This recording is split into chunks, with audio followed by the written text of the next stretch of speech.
Item ಯಾವುದೇ ಇರಲಿ try ಮಾಡಿ ಆಚಿ ಚಿಕನ್ ಮಸಾಲಾ.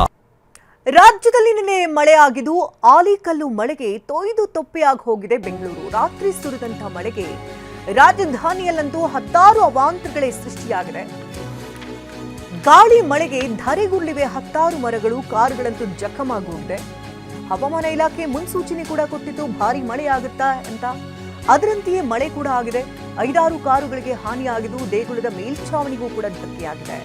ರಸ್ತೆಗಳು ಜಲಾವೃತವಾಗಿದ್ದು ವಾಹನ ಸವಾರರಂತೂ ಪರದಾಡಿ ಹೋಗಿದ್ದಾರೆ. ನಿನ್ನೆ ಸುರಿದಂತಹ ಮಳೆ ಯಾವ ರೀತಿ ಅವಾಂತರಗಳನ್ನ ತಂದೊಡ್ಡಿದೆ ಅಂತ ನೀವು ನೋಡ್ತಾ ಇದ್ದೀರಿ. ಬೃಹದಾಕಾರದ ಮರಗಳು ಧರ್ಷಾಹಿಯಾಗಿರೋ ಪರಿಣಾಮವಾಗಿ ರಸ್ತೆಗೆಲ್ಲವೂ ಕೂಡ ಕಂಪ್ಲೀಟ್ ಆಗಿ ಬಂದಾಯಿತು. ಆ ಮಾರ್ಗದಲ್ಲಿ ಸಂಚರಿಸುವಂತಹ ಸವಾರರು ಹೈರಾಣಾಗಿ ಹೋದರು.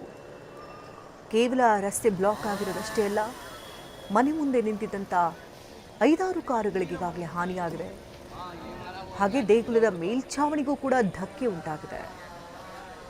ಕೇವಲ ಒಂದೇ ಒಂದು ರಾತ್ರಿ ಸುರಿದಂಥ 1-2 ಗಂಟೆಗಳ ಮಳೆ ಈ ಪಟ್ಟಿಗಿನ ಅವಾಂತರಗಳನ್ನು ಸೃಷ್ಟಿಯಾಗಿಸುತ್ತೆ ಅಂತ ಅಂದರೆ, ದಿನಪೂರ್ತಿ ಮಳೆ ಸುರಿದ್ರೆ ಬೆಂಗಳೂರಿನ ಸ್ಥಿತಿಗತಿಗಳು ಏನಾಗಬೇಡ. ಗಮನಿಸ್ತಾ ಇರ್ಬೋದು ನೀವು ದೃಶ್ಯಗಳಲ್ಲಿ.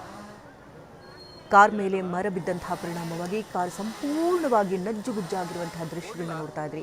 ಇನ್ ಕೇಸ್ ಏನಾದರೂ ಆ ಕಾರ್ನಲ್ಲಿ ಯಾರಾದರೂ ಇದ್ದರೆ ಏನು ಗತಿ ಅಂತ.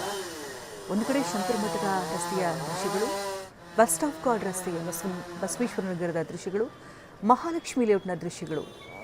ಇದು ಬೆಂಗಳೂರಿನಲ್ಲಿ ಸುರಿದಂಥ 1 ಗಂಟೆಯ ಮಳೆಯ ಅವಾಂತರ ಇಷ್ಟೆಲ್ಲ ರಗಳೆಯನ್ನೇ ಶುರು ಮಾಡಿದೆ. ಇನ್ನು 3 ದಿನಗಳ ಕಾಲ ಮಳೆ ಆಗುತ್ತೆ ಅನ್ನೋದ್ರ ಬಗ್ಗೆ ಈಗಾಗಲೇ ಹವಾಮಾನ ಇಲಾಖೆ ಮುನ್ಸೂಚನೆ ಕೂಡ ಕೊಟ್ಟಿತ್ತು. ನಿನ್ನೆಯಷ್ಟೇ ಆರೆಂಜ್ ಅಲರ್ಟ್ ಅನ್ನು ಕೂಡ ಘೋಷಣೆ ಮಾಡಿದೆ. ನಿನ್ನೆ ಆಲಿಕಲ್ಲು ಸಹಿತ ಭಾರೀ ಮಳೆಯಾಗಿದೆ ಬೆಂಗಳೂರಿನಲ್ಲಿ. ಹಲವು ಕಡೆ ಆಲಿಕಲ್ಲು ಮಳೆ ಸುರಿದಿದ್ದರಿಂದಾಗಿ ಜನಜೀವನವೇ ಅಸ್ತವ್ಯಸ್ತವಾಗಿದೆ.